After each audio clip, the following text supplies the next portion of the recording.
The Selfish Path to Romance. Download Chapter 1 for free at drkenner.com and at amazon.com. Robin, what's on your mind? Hi. Hi. How are you doing, Dr. Kenner? Oh, very good. You're having problems with a friend? Actually, two friends. They're two female friends. Okay. How old are you, Robin? 46. 46. And they're in the same age range? Yes. Okay. Tell me what's going on. Okay. One of my friends, her name is Alicia. She and I have known each other since around the age of 12. Wow. And even back then, she was just somebody I hung out with from time to time, but really didn't want to hang around her too much because she, to this day, is still very controlling type of personality. Okay. Give me one visual of Alicia controlling you. Okay. She's always wanted to go out to the club, and to this day, she still likes to go out to bars and things like that. She's an attorney. Mm-hmm. But I really didn't want to go to certain places with her at that time. Of course, I was well underage. Mm-hmm.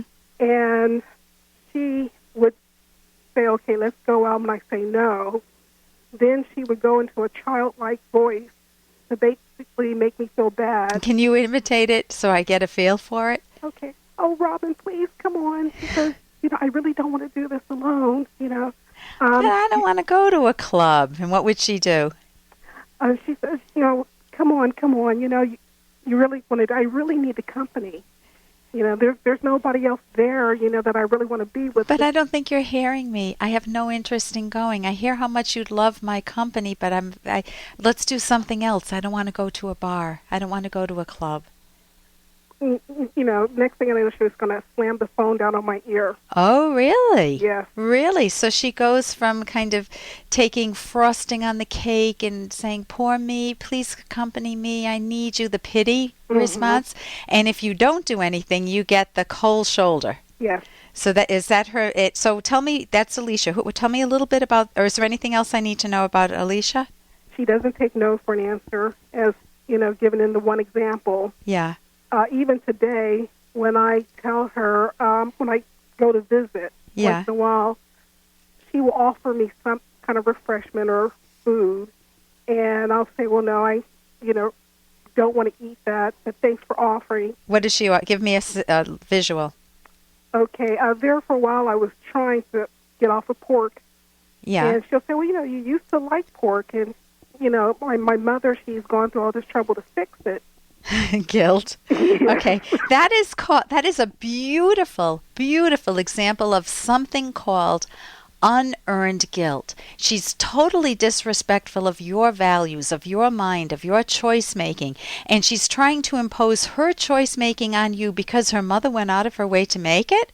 Yes. Well, then her mother shouldn't sacrifice. If her mother doesn't want to make pork, she shouldn't make pork. Yes. And go ahead. And she'll say, well, I'm not going to eat it. And she says, I know you like this kind of stuff, but I just told you I'm not interested in eating the pork. Yeah. And she said, well, you've always been like a daughter to my mother. You know what my guess is? If that's the case, your mother will understand that sometimes daughters don't like to eat the food that they make. Yes. So you could, it sounds like you could use some stronger skills to hold your own. Because every time you give in to her, you are betraying yourself, Robin. And you don't want to do that because that's where the damage is done. You can't control the pressure that someone else puts on you, such as Alicia or this other woman that you said, that you alluded to. You can control holding your own. There's no way in the world that if Alicia tried to get me to go to the bar with her, that she could. And I don't have to be mean about it. Mm-hmm. She could use the pity, oh, Ellen, won't you come? I'll be so lonely. And I'll say, hey, I got to interrupt this because we've got to pay some bills. 30 seconds, that's it. A very quick ad, and then Ellen will be back. Romance. Ugh, I wish guys knew more about what we want from a relationship. Boy, I wish I knew more about what I want. Where's that ad I saw? Here it is. The Selfish Path to Romance. A serious romance guidebook. Download Chapter 1 for free at selfishromance.com and buy it at amazon.com. The selfish path to romance. That is interesting. And I don't have to be mean about it. She could use the pity, oh, Ellen, won't you come? I'll be so lonely. And I'll say, you know, I understand that this is important to you, and I hope that you value me enough as a friend that you don't try to force me to go. It won't work. I'm not interested in going, and I would like for you to really hear that. Oh, come on, it's not going to hurt you. You're not doing anything tonight anyway. It's my night, and I want to do what I would enjoy doing. This is not something I would enjoy doing, going clubbing tonight. But you enjoy it in the past, and I can't go all alone. It sounds more like you're looking for companionship, not necessarily me. Maybe you can call a few other people. There's no one else to call. Says, well, that sounds like something that you'd want to give some thought to so that you can have some companionship doing that. That's not something that interests me. And I start resenting it when I feel pressured to do something that I don't like. And I do like it when I feel heard, when you do listen to me. And you have done that. Like I might remember 1 or 2 times when she's listened to me and I've respected, I've enjoyed that. So what did I do there? Okay, you basically reinforced, your views on what you felt very strongly about that you didn't want to do. Right. I was 100% self-valuing. I wasn't being mean to her. I let her know that my choices matter. And I wasn't afraid to say that. And her methods wouldn't work on me, whether it's an appeal to pity or whether it's the cold shoulder or whether she screams at me or whether she pouts. There can be a whole range of manipulative behaviors. And I can just name them. I can say, I notice that when I speak my own mind that you hang up on me. I'm uncomfortable with that. And I've been screamed at in the past. Oh, then say, if you scream at me, are you thinking of breaking off with her entirely? Yes. Yeah. She really doesn't listen like you were saying. She doesn't value my opinions. Then absolutely. And I know we don't have time for the other woman, but this is a template for it.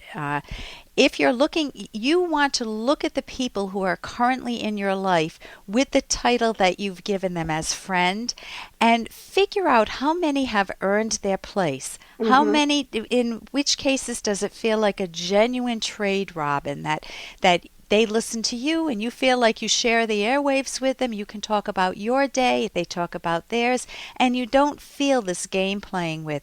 You want to find friends who are respectful of your mind and of your values.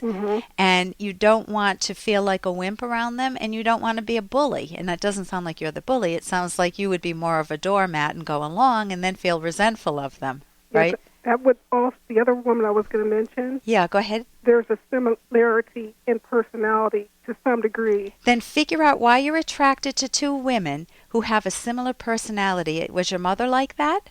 Or grandmother? Just a little bit, but not so much.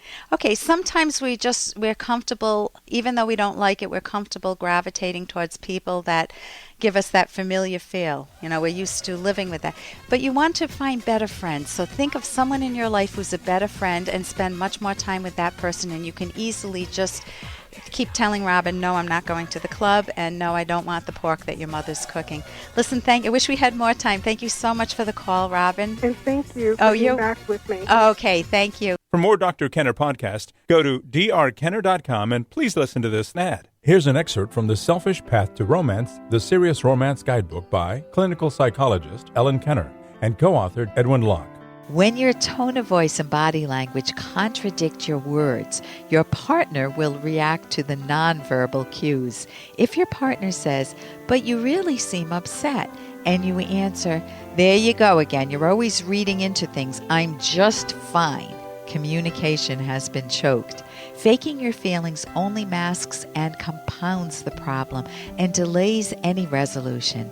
Stifling your legitimate feelings, suspending your thinking, ignoring your own values, and nodding okay to please or appease your partner is a self-defeating tactic. Stand up for what you want. Then instead of feeling, "What's the use?" you feel, "We can manage this difference." You can download Chapter 1 for free by going to drkenner.com and buy it at amazon.com.